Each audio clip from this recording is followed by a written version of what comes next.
Hello, everyone. Welcome to In the Cordon, the place where every cricketer wants to be. I'm your host, Callum Dunk, and thank you so much for tuning in. Joining me to talk about the first Test match between India and England is Lewis Dade. Louis, how are you, mate? Going very well and enjoying basking in the day after two magnificent upsets in Test match cricket. Absolutely. What a day of Test match cricket it was on Sunday with the Australian West Indies result. Very good for Test cricket. And it was obviously good to see India's home fortress destroyed, even if it was by our old enemy. But Louis, before we get into all the analysis, we just want to thank our sponsors at T20 Vision. So T20 Vision have just jumped on board the podcast. Um, they sponsor Glenn Maxwell. So if you want to look like superstar Glenn Maxwell out in the field, make sure that you get yourself a pair of these sunnies. The ones that I'm wearing at the moment, Glenn Maxwell was wearing in the ODI World Cup, and they come with 3 lenses as well. So make sure you use code in the cordon to get yourself 10% off your purchase. So Louis, what a test match it was in Hyderabad after the first day. Obviously, we're all a bit concerned that this was going to be sort of similar test matches that we've seen in India time after time. England were bowled out for 246, and India got over a 100-run lead in the first innings. But Ollie Pope, what an absolutely incredible performance for him to, score 196, essentially get the team out of trouble. And he's basically won this game for England off his own back with a superb performance from Tom Hartley in the fourth innings. So, how do you sum it all up, mate? Firstly, entertaining, amazing game of Test cricket. Ollie Pope, and there's plenty of people here. This is, as far as, up there when I think about Dean Jones, I think at 86, hitting the double 100 against India. For a guy that had been labelled as a poor player of spin, for a guy that coming into the series, people were saying is probably only going to get his spot because he's vice captain. That is a hell of an innings. Ollie Pope, notably from the fine town of Norwich, where my family sends from. So as much as he's a Pom, I do have a soft spot for him. For a guy under pressure, that's about as good of an innings as I've ever seen against an elite bowling attack.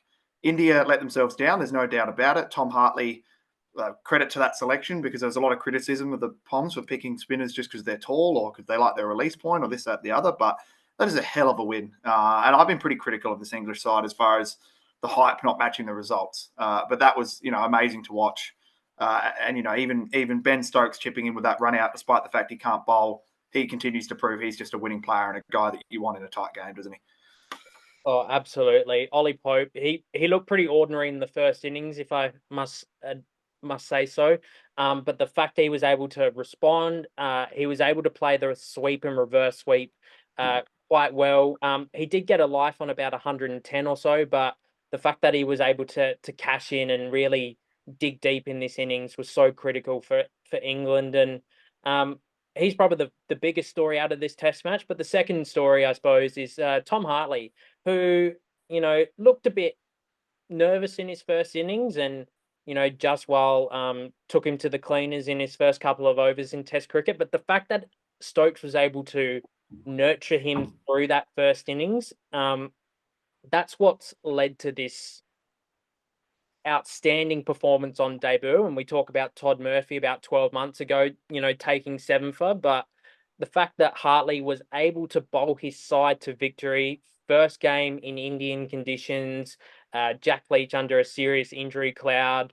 So, it just makes the performance from him even more special. And yeah, I was a little bit nervous after watching him in the first innings, but what a comeback. And um, obviously fantastic captaincy from Ben Stokes as well. So I just wanted to ask you about Hartley first and get a bit more on his performance. But secondly, what did you make of Stokes' captaincy in this particular game? So you talk Tom Hartley, right? And I think Jack Leach is a tremendous bowler. As you mentioned, he was injured and it was showing in his bowling, right? He bowls a lot more than 10 overs if he wasn't injured. He wasn't able to bowl with as much behind the ball. So what I'm about to say is not a criticism of Jack Leach. On that pitch, in those conditions, obviously Mark Wood was getting absolutely nothing out of the deck. Tom Hartley's taken 7 for defending a fourth innings total where his best bowling teammate on that day was Joe Root. Let's put that into perspective for a debut spinner who spent most of his county career. He's very typical English spinner, right? Half the reason he gets a game in the county scene is because he can bat. Like this is so English, and it hasn't historically worked. At the end of the day, what I thought was really interesting is how much he varied his pace. Everyone talks in India about you've got to bowl fast through the air, and he did do that. But he was also consistently bowling balls at 72, 75 Ks an hour, and they just stuck in the wicket. And I mean, guys were running past them. It's tremendous composure. At the end of the day, if Hartley panicked and couldn't bowl, Stokes would have been genuinely out of options. Riyad Ahmed obviously was struggling, and the leg spinners in India is always an underrated. It just doesn't quite work as well as you think it's going to work. It's an amazing innings, and it's credit to their selectors. It's credit to Ben Stokes, who I think it'd be easy for someone like Tom Hartley to not back himself in, given his first class record, given his age, given his clearly receding hairline, and Ben Stokes managed to give him confidence that most debut spinners can't find at all. So congratulations to Tom Hartley. Do I think he's going to take 300 Test wickets? No, but Ben Stokes, another proof in point that this guy knows how to get the best out of his players.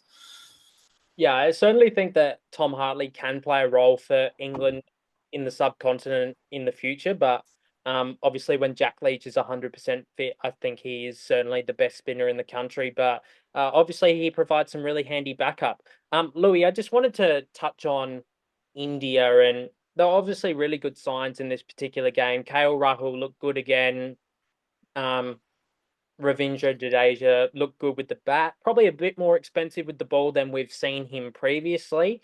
Um, but I think it shows really good tactics on behalf of England to target him a little bit more and be a bit more aggressive to him, just because I think he's India's most important player in those conditions. But Jaswal looked good for 80 odd at the top of the order, and there were certainly some good performances for India, but the fact that I think sort of when Pope and Folks in particular really got going, I think Rohit Sharma, lacked a few options. And with team selection going forward, do you potentially see Kuldeep Yadav playing instead of Mohammad Siraj? Because I thought Bumrah was sensational in this game, and you can't drop him. If the decks are going to be like that, I think there's a lot of credit to that. To be honest with you, I mean, if Stokes was bowled, I'm not sure that England needed Mark Wood. Like the pitches were that dead for the quicks, which is fine. That's their home conditions. It goes to show you how good Jasprit Bumrah is in a game that both the other quicks look like barely taking a wicket. He's grabbed 4 and 2 in the first dig, I reckon. Yeah, perfect. Like Jasprit Bumrah is, in his own level. I think India has the same problem that Australia's got a little bit, where they've been very successful over the last period of time as a test playing nation. But it's been more, if you look at the averages, off the back of their bowling attack. And some of that is pitches around the world are now going back to favouring bowlers a bit. And that's partly what the fans asked for, was a better contest between bat and ball. And you talk about wobble ball and the conditions we play in now and things like that. At the end of the day, India are in the same spot Australia are in now, which is they're a country that historically has won games with a bat, that's now winning games with the ball. What it means is if you get an opposition that can find a way to get to 200-300 against you on a tough deck, like England have done here, it puts them in a difficult spot because they're not necessarily able to mow down big totals. Some of it's the pitch, some of it's the team. But I think India need to be seriously considering their batting lineup a little bit. And for as talented as someone like Shubman Gill is, or Shreyas Iyer, who obviously struggles outside of spinning conditions generally, they might need to relook at their other options in the squad batting wise, which they've got plenty of talent coming through. And yes, if it's going to be this flat, don't play a second quick. Pick a wrist spinner, give your captain more options.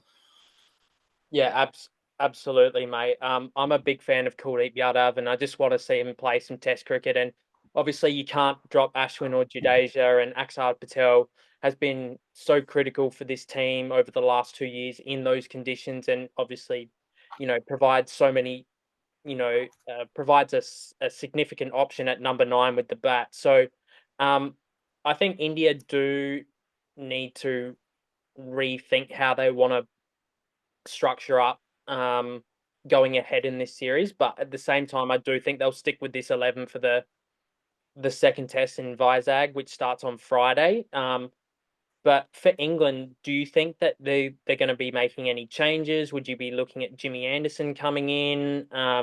Would you potentially be looking at bringing in the off spinner instead of Rayan Ahmed, because he did struggle a little bit in those conditions, and as you talked about a little bit earlier, traditionally wrist spin hasn't been as successful in the subcontinent. Look, I think if the pitch is going to be the kind of pitch where India don't pick Siraj, you probably can't bring in Anderson. If you want to swap Anderson and Wood for different conditions, keeping them fresh, etc., I'm fine with that. I actually think that to be honest with you, I would prefer if they're going to drop Rayad Ahmed, they go for Dan Lawrence, push everyone down the batting order a little bit. I know that sounds ridiculous as far as they're already picking a lot of kind of all rounder types, but Dan Lawrence can bowl, capably bowl. That's another bowling option. You have to ask yourself if he's any better than Joe Root. If you look at England's second innings and even their first innings, their contribution from their lower order guys that can bat a little bit was important. So bringing in another guy that can offer something with the bat is decent. That being said, obviously Rayad Ahmed, they like him as someone that can clean up the tail. I'm also fine with them giving him one more test match, but if it doesn't work in the next test match, I think you've either got to bring in another batting option or bring in the specialist spinner. Yeah, and obviously what's happened to Bashir has not been particularly friendly. His visa has been held up, and would he have played this test match? Had all the visa been sorted out before?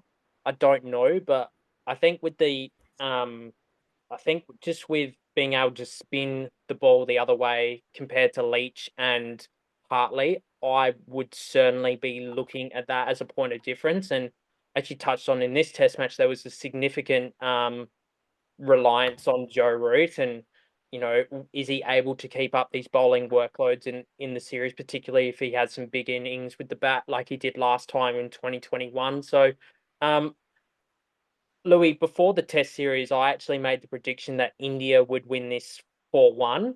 Um, it's obviously England's got that one Test match now, so potentially all four other Test matches could go India's way. But how do you predict the scoreline for the rest of the series? Look, I've got it as 3-2. I think there's signs of vulnerability here with India. I think India 3-2, just to clarify. I think England now with a bit of confidence can easily pick off another Test match. Although that being said, if India rattle off the next three, I think this first win will be long forgotten for England, much like I think Australia had in was it 2017. And so I think if England are going to win a second one, it's going to be across the next couple of Test matches. I've got it as 3-2. India still got to be the favourites here. They obviously get Kohli back probably halfway through the series from what we can tell, and that will strengthen things a little bit. So I've got India winning 3-2 in a well fought series. Yeah, I'm gonna change my prediction to 3-2 now. Yeah, for England to be any chance in this series, I do think they need to win the next Test match, and based on what we can see of the pitches at the moment, I don't think there's going to be any draws in this series unless India, are able to win the next three Test matches. But I wouldn't envisage that anytime soon. So, yeah, it will be very interesting to see what's the deck in Vizag, and obviously how both teams choose to structure up. I think is going to play a massive role. But Louis, just wanted to say big thank you for jumping on in the quarter, and it's great to have you back in here again. And hopefully, we'll get you to join us for a review of the second Test match. Absolutely, looking forward to it. Looking forward to a great series, and looking forward to seeing more of you in those Glenn Maxwell sunglasses, mate. Oh, they look fantastic. Thanks to our sponsors at T20 Vision. Thank you so much for watching in the court and at home. Please ensure that you're following us on all of our social media pages, and we'll make sure to see you in the next video. Cheers.